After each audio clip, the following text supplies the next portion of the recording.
लड़कियों को पढ़ने क्यों नहीं देते? अफगान विदेश मंत्री से महिला पत्रकारों ने पूछे कड़े सवाल। जवाब क्या आया? ध्रुव राठी का आया रिएक्शन।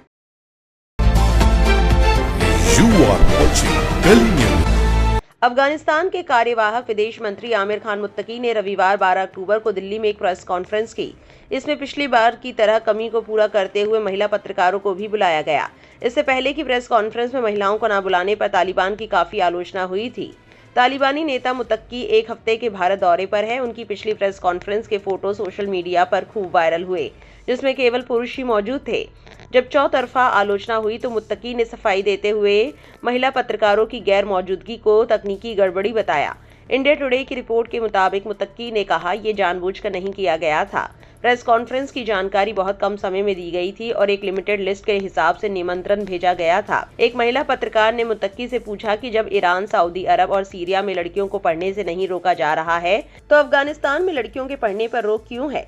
इस पर मुत्तकी ने जवाब दिया, इसमें कोई शक नहीं कि अफगानिस्तान के दुनिया भर के उलेमाओं और मदरसों के साथ और देवबंद के साथ शायद दूसरे से भी ज्यादा गहरे रिश्ते हैं। शिक्षा के मामले में इस समय हमारे स्कूलों और अन्य शैक्षणिक संस्थानों में 1 करोड़ छात्र पढ़ रहे हैं, जिनमें से 28 लाख महिलाएं और लड़कियां हैं। धार्मिक मदरसों में ये शिक्षा के मौके ग्रेजुएशन लेवल से लेकर हायर लेवल तक है।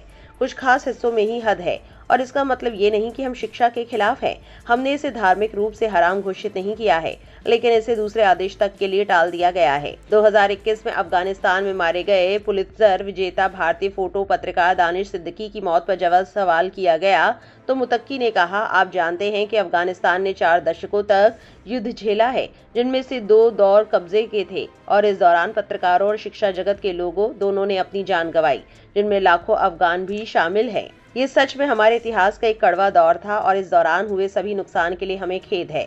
अल्लाह की तारीफ के साथ पिछले 4 सालों में हमारे शासनकाल में किसी भी रिपोर्टर, जर्नलिस्ट या अन्य व्यक्ति को कोई नुकसान नहीं पहुंचा है या ऐसा किसी मुसीबत का सामना नहीं करना पड़ा है और हम उम्मीद करते हैं कि मौजूदा वक्त में जो सुरक्षा व्यवस्था है वो बनी रहेगी और आगे भी जारी रहेगी। सोशल मीडिया पर तालिबान के मंत्री के दौरे के बाद से ही वो लोग भी जमकर ट्रोल हो रहे हैं जो तालिबान की आलोचना किया करते थे।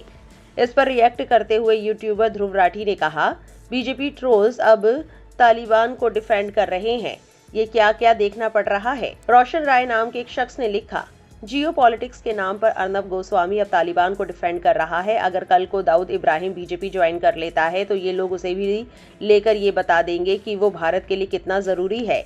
इनका कोई स्टैंड, कोई उसूल नहीं है। अंकित मयंक नाम के एक शख्स ने लिखा, एक वीक में तालिबान ने 2 प्रेस कॉन्फ्रेंस कर डाली, वहीं प्राइम मिनिस्टर मोदी जी ने 11 साल में कोई प्रेस कॉन्फ्रेंस नहीं की।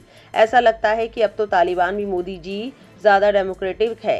रिटायर्ड विंग कमांडर अनुमा आचार्य ने लिखा, हमने तो तालिबान का बेशर्मी से समर्थन करने वाले को ढूंढ निकाला, एक्सपोज आप कर दो योगी आदित्यनाथ। मुत्तकी ने बताया कि उन्होंने भारत के विदेश मंत्री एस जयशंकर से मुलाकात की और कई मुद्दों पर चर्चा की है।